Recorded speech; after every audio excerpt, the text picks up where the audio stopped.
We close the series of self-paced videos for Module 3, Developing an Entrepreneurial Mindset, with preparing to use failure as a valuable learning experience. In the context of the castle, as guiding metaphor, we can say that failure is like the drawbridge gate that can be raised or lowered to allow or prevent passage for people, carriages, goods, and animals. It symbolizes the threshold between taking action and encountering potential challenges or setbacks, connecting the castle to the outside world and inviting people to extend themselves beyond their comfort zones in order to engage in problem-solving opportunities and pursue their goals. Let's lower that bridge and see what happens next. Who feels invited to join us?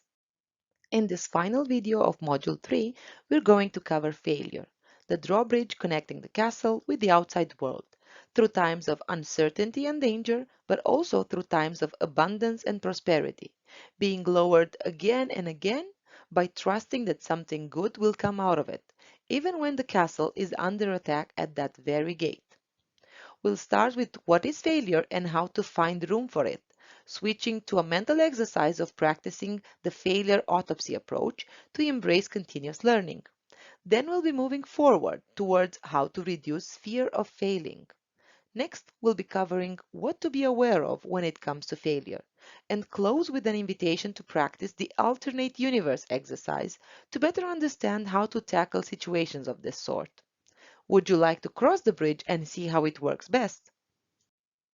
I'm going to tell you a little joke. A man comes to a conference and tries to check in at the hotel he previously booked. The concierge tells him that because of too many guests and overbookings, he doesn't have any room available anymore, but that he can leave his name and they will call him if a room becomes available soon. He says, "My name is Improvement, and there is always room for improvement, right?" What we want to tell you with this is that there is always room for failure too. And if this is not the default, then you should make room for it. Imagine how it would have played out across history if every time a castle was conquered, it would have never lowered its drawbridge gate again, keeping itself safe from future invaders, but also slowly dying on the inside, never again connected with the outer world. So let's see how we define failure. This may be the hardest concept so far to wrap your thoughts around it in terms of accepting it and making room for it in your life. But if you look failure as success in progress, like Einstein said, then failure is not a permanent defeat, but rather a stepping stone toward eventual success. It is just a natural part of the journey towards achieving your goals. You can also look at failure like finding 10,000 ways that don't work, like Edison said, emphasizing his resilience and determination in the face of repeated failures while inventing the light bulb. From this perspective, each attempt, even if unsuccessful, contributed to the understanding and progress toward finding the ultimate solution. Michael Jordan also referred to failure by saying, "I've missed more than 9,000 shots in my career. I've lost almost 300 games. 26 times I've been trusted to take the game-winning shot and missed. I've failed over and over and over again in my life, and that is why I succeeded." He underlines the idea that failure and perseverance are integral to achieving success, emphasizing that willingness to face failure and keep trying, it is what ultimately leads to growth and accomplishment.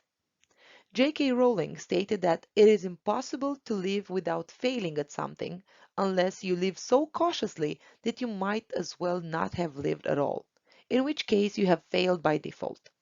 By this, she highlights the inevitability of failure in the pursuit of meaningful experiences and goals, encouraging to embrace failure as a natural part of life.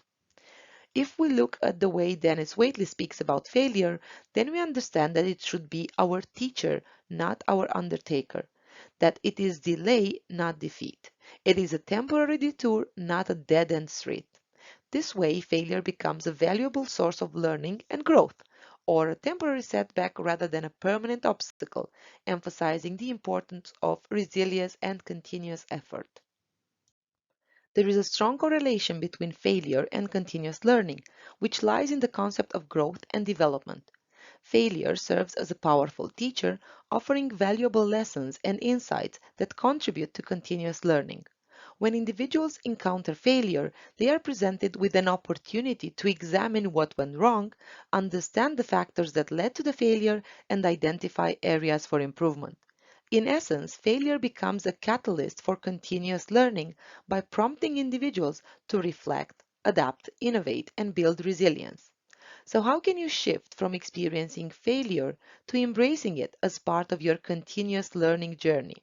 For this, we propose to you action number 4: embrace continuous learning with failure autopsy exercise. You don't need to grab that pen and paper to write down the answers because you can take it as food for thought and follow each step thoroughly in your working journal. Because it is not easy to become comfortable with failure, we want to share with you this exercise called failure autopsy, which you can practice by yourself or in groups when it comes to extracting learnings from moments of unmet goals.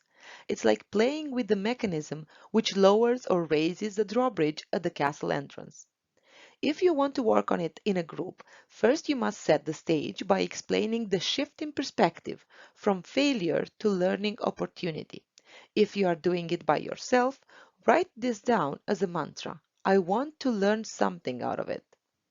You begin by selecting and defining a failure. Choose wisely, don't go for the first or for the easiest to accept. Look at a personal or professional setback that really had an impact. It could be a project that didn't go as planned, a missed opportunity, or any situation where the desired outcome wasn't achieved. When moving to define it, describe the failure itself, including what you had hoped to achieve, what went wrong, and the impact it had. Then work towards analyzing the failure. Do a root cause analysis looking at contributing factors. Identify key decisions made through the process, understand the rationale behind them and how they impacted the outcome.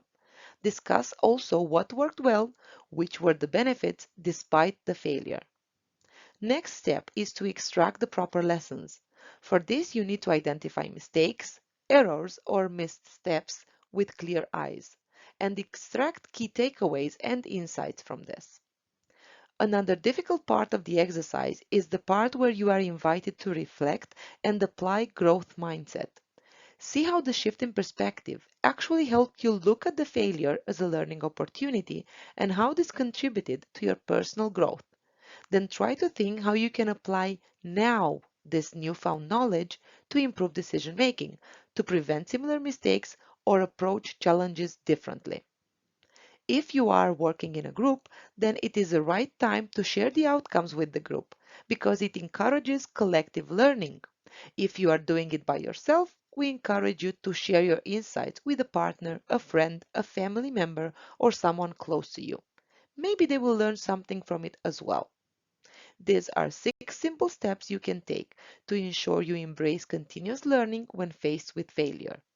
Are you ready now to use this leverage on the drawbridge gate of the castle? It's important to realize that in everything we do, there's always a chance that we'll fail.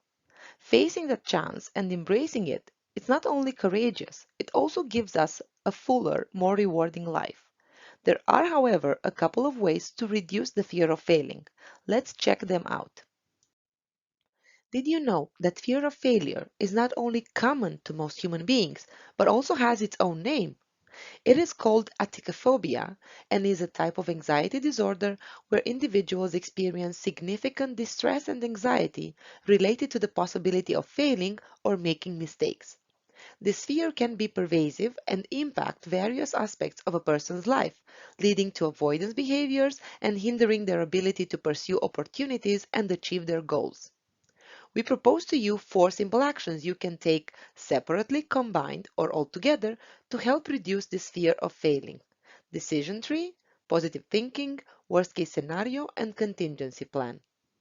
Fear of failure can come from fear of the unknown, so what better way to fight it than analyzing all potential outcomes?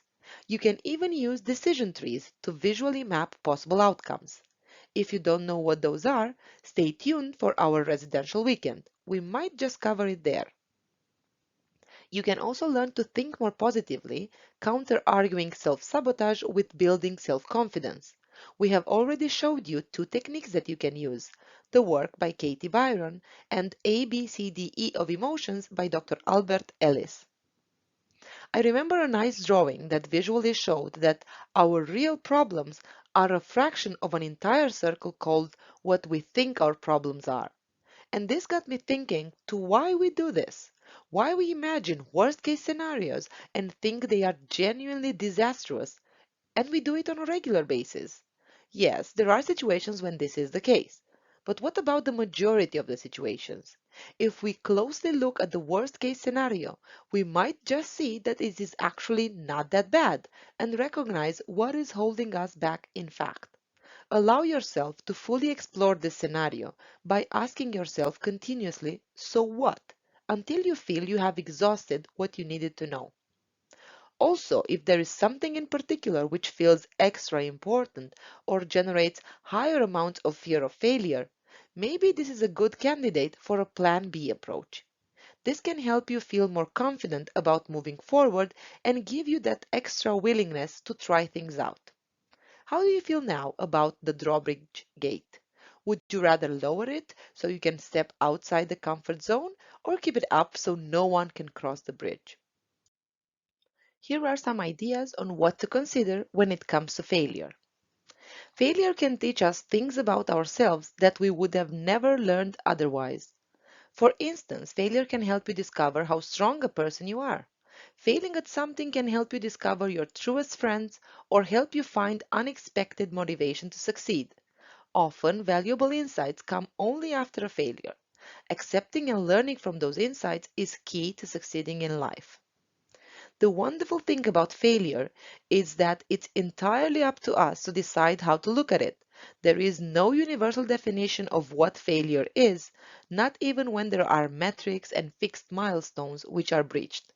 You can then choose to see failure as the end of the world or as proof of just how inadequate you are. Or you can look at failure as the incredible learning experience that it often is. We often think that if we didn't do something perfectly, then we failed at it. The funny thing is, perfection, just as failure, is something you defined for yourself and by yourself. So how you evaluate yourself dictates how you face failure and how you see success. Most, if not all the times, success is more about progress than about anything else, not about perfection because there is none. If you ever did a puzzle, you know that very rarely you know where all pieces go from the beginning. You may know which ones form the frame, which ones are in the upper or lower part, which ones form a tree or a flower or a car. But for some pieces, you have no clue in the world where they fit and why they are there on your table. It's the same with failure. If you choose to see it as a piece of the puzzle, you will soon find out what it is good for and how it fits the big picture. Just believe it. When you embrace failure as a chance to cultivate resilience, you bounce back stronger and navigate easier the unpredictable currents of life. Each setback becomes an opportunity to forge inner strength and develop the tenacity needed to overcome future challenges with unwavering determination. The same way you forge that steel gateway to the castle. Then it is up to you how you further use it. How do you feel now after all this lowering and raising of the drawbridge and the castle gateway? Ready for more action? Playing and replaying a specific failure in our head is something that we all do. Up until now, maybe you thought this is a waste of time, but there is a way you can spin it around to make it an utmost productive activity. This is why we propose to you action number 5. Practice alternate universe as a creative technique to overcome failures by learning from them. You don't need to grab that pen and paper to write down the answers. Once more, you can take it as food for thought and follow each step in your own time in your working journal. How to practice the alternate universe exercise, promoting critical thinking, self-awareness, and the growth mindset. Begin by identifying a specific failure or challenging situation that you have experienced and are open to exploring. Ensure that the failure is something you are comfortable revisiting and analyzing. Then set the context. Provide a brief overview of the failure, outlining the key decisions, actions, and circumstances that led to the outcome. This will help you to make sure you have a clear understanding of the situation. Next, imagine alternate universes. Imagine different choices, decisions, or actions you could have taken at critical points in the situation. Feel free to craft creative alternates, even if they seem unconventional.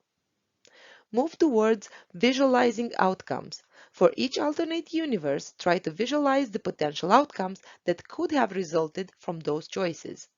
Look at how each alternate might have affected the eventual result. Then you should process the insights you have gained. Reflect on what you've learned about your decision-making process, the impact of different choices, and the factors that contributed to the failure.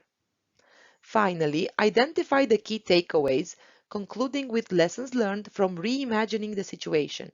You can also take it one step further and create an action plan based on the lessons learned, outlining specific strategies, behaviors, or approaches you wish to implement in future situations.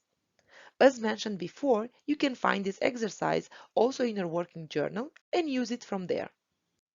We close this video and module 3 by saying failure is the condiment that gives success its flavor. This quote by Truman Capote suggests that failure is an integral part of the journey towards success. Just as a condiment adds flavor to a dish, failure adds depth and richness to the experience of achieving success. It implies that overcoming failure and learning from mistakes enhance the value and satisfaction of eventual accomplishments. In essence, failure is not to be feared or avoided, but rather embraced as a valuable seasoning that enhances the overall taste of achievement. We're waiting for you in our next video, starting Module 4, where we will be covering how to establish supportive networks and communities.